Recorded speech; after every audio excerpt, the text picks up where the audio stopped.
नमस्कार आप सभी किसान साथियों को। प्रिय किसान साथियों, जैसा कि आप सभी लोग देख पा रहे हैं, लहसुन की फसल आप सभी को मैं दिखा रहा हूँ। किसान भाइयों, जो एक खेत में आप सभी को दिखा रहा हूँ, इसमें दूसरी बार निराई हो चुकी है। चूँकि खरपतवार नियंत्रण लहसुन की फसल के लिए बहुत ही ज़रूरी होता है। इसलिए किसान भाइयों, आप सभी लोग भी अपनी लहसुन की फसल में खरपतवार का जो नियंत्रण है, वो समय-समय पे करते रहें। बहुत से किसान भाइयों के खेतों में खरपतवार बिल्कुल नहीं होता है। तो जैसा कि इस खेत में मैंने 2 बार निराई करवाई है, वह किसान भाई एक बार ज़रूर अपने खेत में अच्छी तरीके से मिट्टी की जो है उसको निराई करवाएँ। किसान भाइयों, निराई-गुड़ाई करवाने से क्या होता है, जो फसल लगी होती है उसके आस-पास की जो मिट्टी होती है वह ढीली हो जाती है। इससे क्या होता है, जब हम पानी देते हैं बाद में, तो क्या होता है, वह अच्छी तरीके से प्रवेश करता है ज़मीन के अंदर किसान साथियों। साथ ही साथ जो हम उर्वरक देते हैं, उसके साथ में जो अन्य मटेरियल हम डालते हैं, वह भी अच्छी तरीके से क्या है, लहसुन की जो फसल है, पौधे हैं, उसको अच्छी तरीके से संग्रहित करते हैं। तो किसान भाइयों, जब तक कि हम सभी लोग अच्छी तरीके से खेत की रखवाली, रख-रखाव अच्छा नहीं करेंगे, तब तक लहसुन की फसल में जितना अधिक उत्पादन होना चाहिए, वह नहीं हो सकता है। अब मैं किसान भाइयों इस वीडियो में बात करूँगा लहसुन की निराई करवाने के बाद में कौन-कौन सी खाद डालनी चाहिए, किस खाद की किस अवस्था में, कितनी मात्रा में उसे आवश्यकता समुचित होती है। तो किसान साथियों, आप सभी लोग लगातार वीडियो पे बने रहें और अभी तक मेरे यूट्यूब चैनल को सब्सक्राइब नहीं किए हैं तो कृपया सब्सक्राइब कर लें। वीडियो को लाइक कर दें और शेयर कर दें, ताकि इस वीडियो में जो भी विशेष महत्वपूर्ण जानकारी आप सभी को दी जाएगी, उसकी जानकारी अन्य किसान साथियों को भी मिल सके, ताकि उनकी भी फसल अच्छी हो सके। किसान साथियों, वीडियो को शेयर करने से अपना कोई नुकसान नहीं होता है। किसान साथियों, आपकी खेत में आपके लहसुन का उत्पादन होगा, अन्य किसान भाई वीडियो अगर देख करके अच्छी तरीके से उत्पादन कर लेंगे तो वह उनके खेत में होगा, उसमें किसी प्रकार का कोई नुकसान नहीं होता है।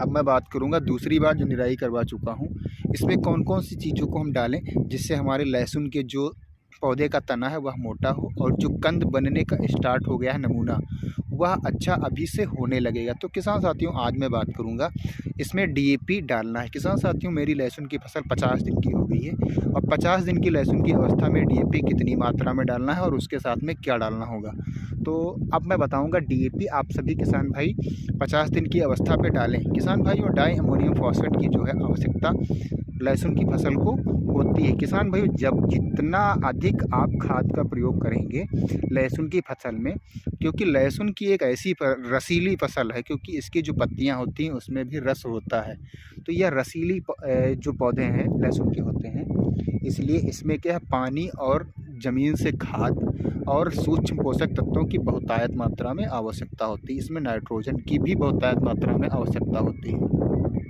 तो किसान साथियों, डीएपी की मात्रा 50 दिन का आपका लहसुन हो जाए तो यानी कि 45 से 50 केजी प्रति एकड़ की दर से आप सभी लोग डालिए। यूरिया 25 से 30 केजी के बीच में आप सभी लोग प्रति एकड़ की दर से, और साथ ही साथ क्या है, आप सभी को 3 से 4 केजी सल्फर आपको डालना होगा। किसान साथियों, जब आपकी 50 दिन की लहसुन की फसल हो जाए तो उसमें सल्फर डालना बहुत ही आवश्यकता होती है, क्योंकि लहसुन में क्या है, जैसा कि मैंने पहले बताया है, पत्तियां इसकी रसीली होती हैं, इसमें किसी प्रकार का कोई पत्ता नहीं होता है, इसमें सीधे पत्तियां होती हैं, वो अभी पौधे से टच होती हैं, और इसकी पत्तियां सूख करके गिरती बिल्कुल नहीं, वह लास्ट तक चलती रहती हैं। इसीलिए किसान भाइयों, इसमें सल्फर, यूरिया और डीएपी डालना बहुतायत मात्रा में ज़रूरी होता है।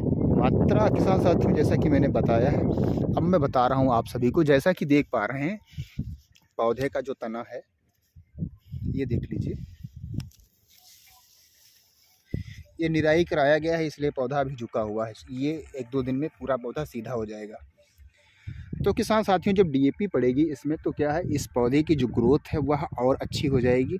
पौधे में जो हल्का पीलापन है वह बहुत सही हो जाएगा। ये नाइट्रोजन, जितना अधिक नाइट्रोजन बढ़ेगा उतना ही पौधा हमारा लंबाई की तरफ यानी कि ऊपर की तरफ जाएगा। किसान साथियों, जब तक हम पौधे के तने को मोटा नहीं करेंगे तब तक पौधे का कंद मोटा नहीं होगा।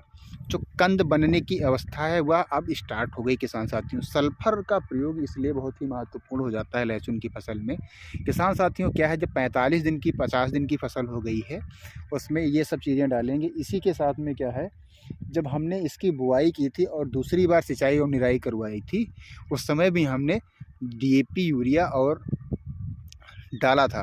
तो किसान साथियों, क्या होता है, पौधे को जितनी मात्रा में, जैसे इंसान खाना खाता है, थाली में जो भी दाल चावल रोटी सब्जी आती है, जितनी उसको आवश्यकता होती है उतनी ही वह खाता है, और शेष जो बच जाता है भोजन अपना, उसको छोड़ देता है। तो वैसी ही क्रिया पौधों में होती है किसान भाइयों। जैसे हम इसमें डीएपी, यूरिया, ह्यूमिक, सल्फर और जो भी चीज़ें डालते हैं ज़मीन से, बहुत सी चीज़ें हैं, सागरिका वगैरह, तो उन सब चीज़ों को डालते हैं, तो जितनी हमारे पौधे को आवश्यकता होती है, पौधा हमारा उतना संग्रहित कर लेता है। शेष बचे हुए जो अवशेष होते हैं उन तत्वों के, वह ज़मीन में पड़े रहते हैं, उसकी क्या है, एक परत बन जाती है। तो जब सल्फ़र का प्रयोग करेंगे, डीएपी, यूरिया और सल्फ़र, यानी कि 3 चीज़ों का जब हम प्रयोग करेंगे, तो क्या है, जो शेष पुराने तत्व जो हमारे पड़े हुए थे, जो अक्रियाशील थे, जिन्हें हम सल्फ़र डाल करके पुनः क्रियाशील बना लेंगे।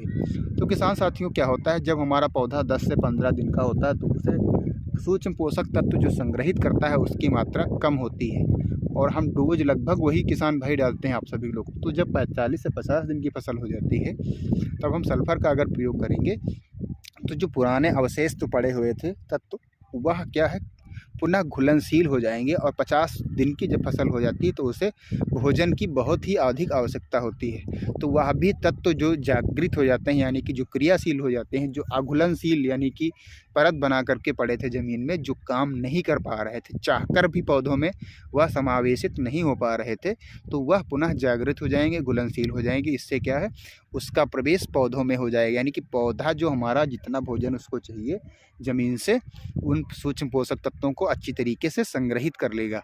इसी के साथ में क्या क्या होता है, सल्फ़र डालते हैं तो जो क्लोरोफिल की मात्रा है किसान साथियों, वह बढ़ जाती है, पौधों में हरापन आ जाता है। इसी के साथ में क्या है, पौधा हमारा अच्छी तरीके से ग्रोथ करना स्टार्ट कर देता है। किसान भाइयों, अगर आप सभी लोग चाहें लहसुन की फसल में, तो सल्फ़र आप हर 15 से 20 दिन के बीच में डाल सकते हैं। किसान भाइयों, आप सभी को यह जानकारी कैसी लगी, कृपया कमेंट बॉक्स में बताएं, और वीडियो को लाइक करें, चैनल को सब्सक्राइब करें और शेयर करें। फिर मिलेंगे अगले वीडियो में, तब तक के लिए आप सभी को नमस्कार।